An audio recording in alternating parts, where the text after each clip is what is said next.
Hi friends, எல்லாருக்கும் good evening. அதாவது 2 டேஸாக சரியாக வீடியோ போட முடியல, கொஞ்சம் ட்ராவலில் இருந்ததுனால.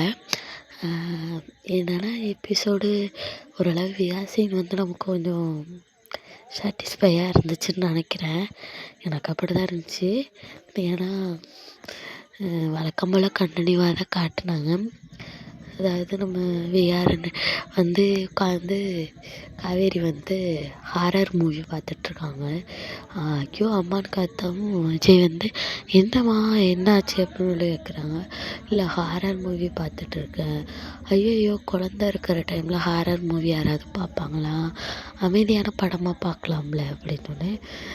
எனக்கு அதுதான் பார்க்க பிடிச்சிருக்கு அப்படின்னு சொல்லிட்டு 2 பேருமே பேசிகிட்ருக்காங்க. அதேமாரி ப்ரோமோவில் காட்டின மாதிரி தான் கிருஷ்ணா வந்து நர்மதாவை அது வந்து ஒரு தங்கச்சின்னு ஃபீலில் வந்து தொட்டிருக்கலாம். அது தப்புன்னு வந்து நம்ம சொல்ல முடியாது. ஆனால் மேலேருந்து விஜய் பார்க்கும்போது அது தப்பாக தோணுது. இதை பயன்படுத்தி சித்தாவா வேறு என்னென்னமோ கிளப்பி விட்றாரு. எல்லாமே ஒரு பக்கம் இருந்தாலும் விகாசின் வந்து ஓரளவு சந்தோஷமாக தான் இருந்துச்சு.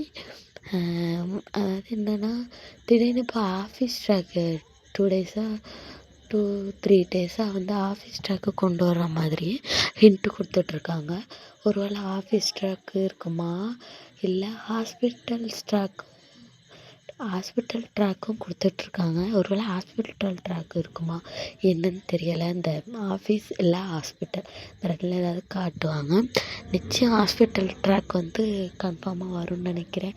ஏன்னா வந்து கேஷு பாப்பா மூமெண்ட் வந்து காமிப்பாங்க. அது கொஞ்சம் நமக்கு சந்தோஷமாக இருக்கும்ல, அதனால் அதை காமிப்பாங்கன்னு நான் நினைக்கிறேன். நீங்கள் என்ன நினைக்கிறீங்கன்னு கமெண்ட் பண்ணுங்கள். அப்புறம் ஹாப்பியாக இருந்துச்சு. யாருக்கெல்லாம் அவார்டு வாங்கினது ரொம்ப ஹாப்பியாக இருந்துச்சு. எனக்கு ரொம்ப ஹாப்பியாக இருந்துச்சு. ட்ராவல் இருந்ததுனால நிறைய எடிட் போட முடியல, சாரி கைஸ். இனிமேல் ட்ரை பண்ணுறேன். இதேமாரி அப்டேட்ஸ்க்கு நம்ம சேனலை சப்ஸ்கிரைப் பண்ணுங்கள், ஒரு லைக்கை தட்டி விட்டு போயிருங்க.